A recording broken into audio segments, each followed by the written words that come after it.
35 feet down, on the bottom of a concrete tank filled with 1,000,000 gallons of bitterly cold water, lay a body. The tank's 50-pound lid was slightly askew, its usually secure bolts were loose or missing. Shards of glass, the remains of a beaker for taking water samples, were scattered across the concrete floor. This was in early February 2005, in a state-of-the-art water purification plant in suburban New Jersey. The victim was Jithan Angara, a well-liked 43-year-old hydrochemist. She was the mother of 3, the wife of a banker, had a Ph.D. in organic chemistry from New York University, and had worked at the Passiac Valley Water Commission plant for 12 years. In 2004, the plant underwent a $70 million upgrade, during which a chlorine treatment system was replaced by an ozone-based system. At the same time, Angara was promoted to senior chemist. Her job was to maintain water quality to standards set by the Environmental Protection Agency, EPA, and to oversee the new ozone generators, which would suffer from cracks and other problems. A colleague recalled that during the plant's rededication, Angara was in such a fabulous mood, but other people around her weren't. An autopsy shows that Angara had been forcibly subdued but that she was still alive when she fell, or was pushed, into the tank. There was no way out, said Passiac County Prosecutor James Abagliano. The water level was 5 feet below the opening. It was pitch dark, ice-cold, 36-degree water. There were no ladders. It was just a horrible way to die. There is no doubt that this is homicide. The Passiac treatment plant sits on the outskirts of Tota, a bustling suburb of 10,000, just west of Manhattan. The plant purifies 83 million gallons of drinking water a day. Although New Jersey has relatively large water reserves, the state's rapid growth has put tremendous pressure on its water supplies. Towns are competing for the same resources, water rates are rising, decades of pollution have poisoned rivers and aquifers, and infrastructure is aging. As in many states that suffer from similar problems, private water companies sensed an opportunity in New Jersey and began to move in. By the mid-1980s, the Hackensack Water Company controlled hundreds of acres in the watershed of northern New Jersey, supplied water to many towns, and had acquired numerous smaller water companies. When in the early 1990s the company announced it would turn some of its wetlands and forests into housing developments, arguments broke out in town meetings. Local environmental groups, worried that the developments would contaminate the watershed, filed lawsuits to block them. A 1993 settlement preserved 650 of the disputed acres. But in 2000, the company, renamed United Water Resources, and operating in 14 states, pushed to develop a 20-acre parcel adjacent to the Oradell Reservoir, near the town of Emerson, and just a few miles from the Passiac Valley Water Plant.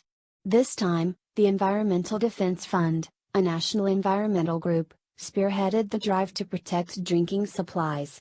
Both sides were threatening legal action when the giant French water company Suez took a controlling interest in United Water, for $1.36 billion, in mid-2000, and brokered a truce.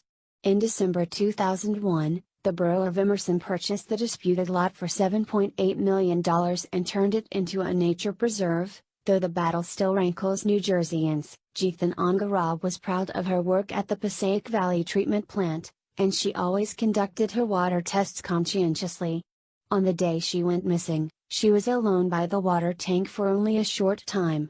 That afternoon, colleagues noticed an odd sight, an uneaten sandwich on Angara's impeccable desk. They began to search for her but did not call the police for 10 hours. The following afternoon, police divers were called in and eventually discovered her radio and clipboard at the bottom of a tank. But Angara's body had migrated from the main tank into a second tank, the Clearwell, and wasn't discovered until hours later. Plant administrators worried that the water might have become contaminated and decided to drain the entire 1-million-gallon tank. By the time Angara's body was recovered, chlorine used as a cleansing agent had destroyed any potential DNA evidence. As news of Angara's death spread in surrounding communities, rumors flew. Officials canceled school, and some local businesses temporarily closed. A dead body will generally sink as soon as the air in its lungs is replaced by water, Once submerged, liquids and feces escape the cadaver, which begins to decompose, rendering the surrounding water unhealthy to drink. As a precaution against contamination, the Passaic Valley Water Commission issued a boil order, a suggestion that the public boil drinking water, to purify it, to 17 towns. The citizens of Passiac County were forced to confront an uncomfortable fact: their heretofore safe, dependable, boring water supply was not as secure as they had always assumed it was. Investigators were unable to discover a clear motive for Angara's killing, but they felt sure of one thing: the plant was protected from outside intruders, so she was likely murdered by one of her 85 co-workers. All 50 employees present on the day of her death were interviewed and provided DNA samples. 8 of them were deemed of special interest, 3 of them were especially suspect because their stories didn't add up. But without a clear motive or proof of a crime, the investigation stalled in 2006. Detectives were no longer working full-time on the case, though it remained technically open, and therefore I was not allowed to view the voluminous investigative files. The following year, the Angara family filed a wrongful death suit against the PVWC and a number of individually named supervisors and lab technicians, claiming the water plant, which had a history of accidents involving extremely high levels of chlorine in the water, open and unguarded water tanks, dirty workspaces, a lack of internal security measures, and a record of 55 health and safety violations, was a dangerous workplace that the PVWC allegedly knew about but failed to correct. In 2009, a state judge instructed attorneys to mediate the lawsuit. The commission's lawyer declined to comment, other than to say, the PVWC continues to deny these unproven allegations. With Angara's death still a mystery, questions remain. Why would someone murder a respected hydrochemist?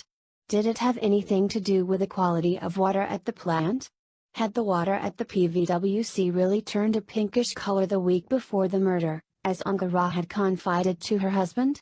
If so, what did that mean? Did Angara blow a whistle on a colleague? Did the expensive new ozone disinfectant system, which had caused Angara headaches for weeks, have some kind of embarrassing problem? Had she inadvertently stumbled over something illicit, such as a drug deal, or a tryst, as some have alleged?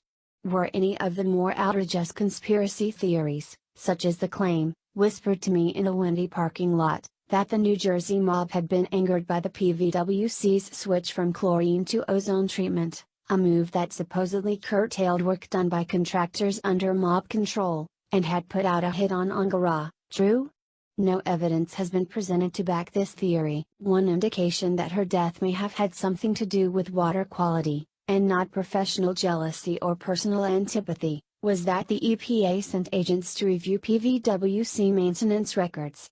State prosecutors played down the importance of the visit, saying the federal agents were just dotting their I's and crossing their T's. They found nothing. To the public, the most pressing question surrounding Angara's death was, how could a body enter the drinking supply in one of the nation's most densely populated regions and remain undetected for a day and a half without sounding an alarm? The answer was that in the PVWC tank, the sensor designed to warn of any change in water displacement wasn't working. So when Jethan Angara fell, or was pushed, into the water tank, no alarm sounded to warn that something weighing 175 pounds had entered the water. It could just as easily have been 175 pounds of cyanide, or a biological weapon, as a body. This revelation led to further questions. If a body could contaminate 1 million gallons of water with no warning, then what other contaminants might lie unidentified in the drinking supply? In light of the September 11, 2001, terrorist attacks in nearby Manhattan, were the PVWC's treatment chemicals, such as chlorine, a potentially deadly gas that was used as a chemical weapon during the First World War, used properly and secure? The PVWC is a typical mid-size facility, and one had to wonder, are water supplies at utilities across the country also vulnerable to contamination, whether by natural, accidental, or deliberate poisoning? Who monitors American water, and how good a job are they doing? The issues raised by Angara's death led to broader questions about H2O and forced people to consider a resource they had never had to think about before. Water is a deceptively plain substance. Yet it is the basis for life, and is considered an axis resource, meaning one that underlies all others. Every time we use water, even for the most mundane tasks, such as washing our hands, hosing our lawns, or using electricity, it sets off a ripple effect with wide and deep consequences. When you wash your hands with antibacterial soap, for example, you flush chemicals in the soap, such as triclocarban, which survive processing at treatment plants, into waterways, where they can disrupt the endocrine system of fish, leaving them vulnerable to disease and death.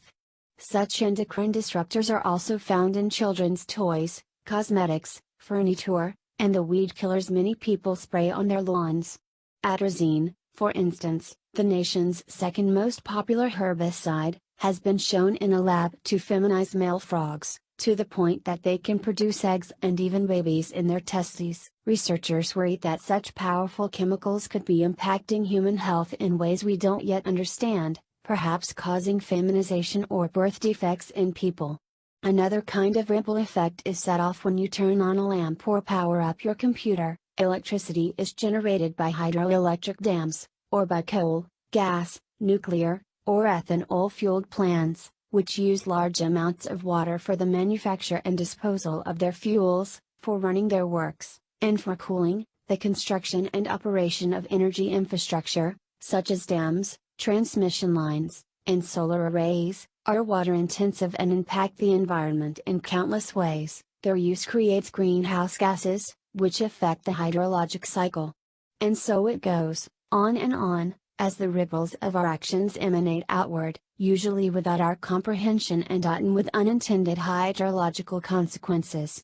In the early 2000s, a rising debate over environmental issues, the impact of climate change, population growth, the competition between resources, and the like, was joined by increasingly pointed questions about water. As if waking from a 40-year nap, Americans began to ask, for the first time since the landmark environmental battles of the late 60s and early 70s, catalyzed, in part, by the burning of the Cuyahoga River and the poisoning of Love Canal, is our water clean enough to drink? Are we running out of it, or will we be inundated by too much water? How, exactly, are we using it, and what are the repercussions of that use? In short, what do we know about our supplies of H2O, and what don't we know?